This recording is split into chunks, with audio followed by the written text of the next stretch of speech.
Hi friends, welcome to Jo's kitchen. நீங்க இன்னும் நம்ம ஜோஸ் கிச்சன் சேனலை சப்ஸ்கிரைப் பண்ணலையா? சட்டுன்னு சப்ஸ்கிரைப் பண்ணிட்டு லைக் பட்டனை தட்டி விட்டுட்டு வாங்க, வீடியோக்குள்ளார போகலாம்.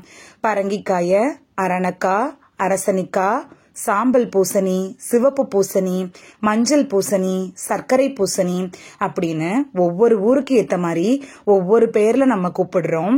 அரசனிக்காய் தான் பெஸ்ட். இரத்த நாள அடைப்பு முதல் சிறுநீரக கோளாறு வரை நீக்கக்கூடியது இந்த அரசனிக்காய், அதாவது மஞ்சள் பூசணிக்காய் தான். அரசனிக்காவோட ஜூஸ் மட்டும் இருந்தாலே போதும், உடல்ல இருக்கக்கூடிய பெரும்பாலான பிரச்சனைகள் தீரும் அப்படின்னு கூட சொல்லலாம்.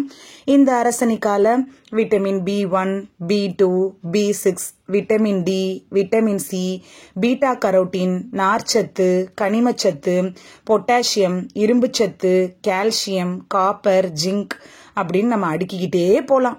அவ்வளோ சத்துக்கள் இந்த அரசனிக்கால இருக்கு. உடல் எடையை குறைய செய்யறதுல அரசனிக்காய் எப்படி பயன்படுது அப்படின்னு பார்க்கலாம். அரசனிக்காய் அப்படிங்கிறது ஒரு நீர்க்காய். இது உடல் எடையை குறைக்க விரும்புறாங்கல்ல, அவங்களுக்கு ரொம்ப முக்கியத்துவம் தந்து டயட்ல சேர்த்துக்கிறதுக்கு ஒரு பெஸ்ட் சாய்ஸ் அப்படின்னு கூட சொல்லுவேன்னா. 100 கிராம் அரசனிக்காயில 26 கலோரிகள் நிறைஞ்சிருக்கு.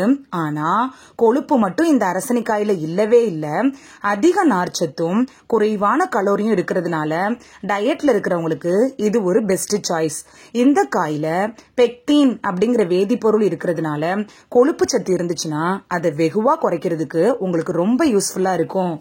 நோய் எதிர்ப்பு சக்தியை அதிகரிக்க செய்யறதுல அரசனிக்காய் எப்படி பயன்படுது அப்படின்னு பார்க்கலாம். உடம்புல நோய் எதிர்ப்பு சக்தியே இல்லாதவங்களுக்கு அருமருந்து அப்படின்னா அது அரசனிக்காய் மட்டும்தான். அரசனிக்கால விட்டமின் A சத்து இருக்கிறதுனால இது மிகப்பெரிய பிளஸ் பாயிண்டா இருக்குது. இந்த அரசனிக்காயை சாப்பிடுறவங்களுக்கு கண் சம்பந்தப்பட்ட கோளாறுகளும் வர்றதில்லை. சிறுநீரக கற்கள் பிரச்சனையிலிருந்து விடுபட செய்வதில் அரசனிக்காய் எப்படி பயன்படுது அப்படின்னு பார்க்கலாம். சிறுநீரக கற்களால் பாதிக்கப்பட்டவங்க தினைக்கும் 3 வேளை அப்படின்னு 10 நாளைக்கு இந்த அரசனிக்காய் ஜூஸ் போட்டு 1/2 டம்ளர் குடிச்சிங்கனாலே சிறுநீரக கோளாறுகள்லாம் சரியாகும். சிறுநீரும் நல்லா பெருகும். ரத்த நாளங்கள்ல ஏதாவது அடைப்பு ஏற்பட்டிருந்தா கூட சரியாயிரும். அது மட்டும் இல்லாம மாரடைப்பு வர்றது கூட தடுக்கப்படும். இந்த அரசனிக்காயை அடிக்கடி சமையல்ல சேர்த்து சாப்பிட்டு வந்தீங்கன்னா உடல்ல இருக்கக்கூடிய பித்தம் போகும், பசிய தூண்டும், மூல நோய், எரிச்சல், தாகம், வயிற்று பொறுமல் இப்படி பல பிரச்சனைகளும் இந்த அரசனிக்காய் சாப்பிடுறதுனால சரியாகும். கழிவுகளை வெளியேற்றுறதுல அரசனிக்காய் எப்படி பயன்படுது அப்படின்னு பார்க்கலாம். வெறும் 100 கிராம் அரசனிக்காயை எடுத்து சுத்தமா கழுவி தோலோட சேர்த்து ஜூஸ் போட்டு வெறும் வயிற்றுல குடிச்சிட்டு வாங்க. இப்படி குடிச்சிட்டு வர்றதுனால உங்க உடல்ல இருக்குள்ள அந்த கெட்ட கழிவுகள், நச்சுக்கள்லாம் வெளியேறிடும். இருமல், பித்தம் சம்பந்தமான பிரச்சனையிலிருந்து விடுபட செய்வதுல அரசனிக்காய் எப்படி பயன்படுது அப்படின்னு பார்க்கலாம். இருமல் இருக்கிறவங்களுக்கு இந்த அரசனிக்காய் சாப்பிட்டா நல்ல தீர்வு கிடைக்கும். தூக்கம் வராம அவதிப்படுறாங்கல்ல, அவங்க 1 டம்ளர் அரசனிக்காய் ஜூஸ் குடிச்சிங்கன்னா நல்ல தூக்கம் வரும். அரசனிக்காய் ஜூஸ்ல உங்களுக்கு டேஸ்டுக்கு ஏத்த மாதிரி தேன் கூட நீங்க சேர்த்துக்கலாம். பித்தத்தை போக்குற குணமும் இந்த அரசனிக்காய்க்கு இருக்கு. அரசனிக்காய் சீசன்ல வாரம் ஒரு முறை அரசனிக்காவை சேர்த்துட்டீங்கன்னா இருமல், பித்தம் எல்லாமே சரியாயிரும். நமது உடம்ப குளிர்ச்சியா வச்சிருக்கிறதுல அரசனிக்காய் எப்படி பயன்படுது அப்படின்னு பார்க்கலாம்.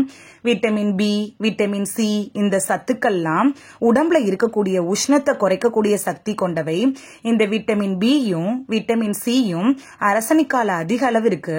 உடலை குளிர்ச்சியா வச்சுக்கக்கூடிய தன்மையும் கொண்ட காய் அப்படின்னா அரசனிக்காய் தான். தீ புண்களையும் கொப்புளங்களையும் குணப்படுத்துற தன்மை கூட இந்த அரசனிக்காய்க்கு நிறையவே இருக்கு. குளிர்ச்சி நிறைந்த காய் அப்படிங்கறதுனால இத அரைச்சு தலைக்கு தடவி குளிச்சுட்டு வந்தீங்கன்னா தலைமுடி உதிர்றது நிக்கும். ஆனா சைனஸ் ப்ராப்ளம் இருக்கிறவங்க இதை அவாய்ட் பண்ணிடுறது நல்லது. குறிப்பு: ரொம்ப உடல் இளைச்சு மெலிஞ்சு போய் இருந்தீங்கன்னா நீங்க மட்டும் இந்த அரசனிக்காயை தவிர்த்துறது நல்லது. ஏன்னா அரசனிக்காய் சாப்பிடுறப்ப உங்களோட உடல் மேலும் இளைச்சிரும். இந்த பிரச்சனை இருக்கிறவங்க மட்டும் இந்த காயை தவிர்த்துருங்க. மற்ற எல்லாருக்குமே அரசனிக்காய் அப்படிங்கிறது ஒரு பெஸ்ட் சாய்ஸ் அப்படின்னு தான் நான் சொல்லுவேன். இந்த வீடியோல பல நோய்களுக்கு அருமருந்தாகக்கூடிய அரசனிக்காயினுடைய அற்புத பயன்கள் என்ன அப்படின்னு தான் பார்த்தோம். இந்த வீடியோ உங்களுக்கு பிடிச்சிருந்துச்சுன்னா லைக் பட்டனை தட்டி விடுங்க. சப்ஸ்கிரைப் பண்ற ஃப்ரெண்ட்ஸும் மறக்காம லைக் பட்டனை தட்டி விடுங்க. இந்த வீடியோ உங்க ஃப்ரெண்ட்ஸுக்கு பயன்படணும் அப்படின்னு நினைச்சீங்கன்னா ஷேர் பண்ணி விடுங்க. நிறைய பேர் சப்ஸ்கிரைப் பண்ணாம பாக்குறீங்க ஃப்ரெண்ட்ஸ். நீங்களும் சப்ஸ்கிரைப் பண்ணிட்டு பார்த்தா நமக்கு பவர் கிடைக்கும். நீங்க சப்ஸ்கிரைப் பண்ணிட்டு பாக்குறது இது போன்ற வீடியோக்கள் தொடர்ந்து போடுறதுக்கு எங்களை மோட்டிவேட் செய்யற விதமா அமையும். சப்ஸ்கிரைப் பண்றதோட மட்டும் இல்லாம பக்கத்துல இருக்க பெல் ஐகானை கிளிக் பண்ணி ஆளுங்கிற ஆப்ஷனை கிளிக் பண்ணி வச்சிட்டீங்கன்னா நாங்க வீடியோ போட்ட உடனே நோட்டிபிகேஷன் உங்க செல்போனை வந்தடையும். Thank you, by.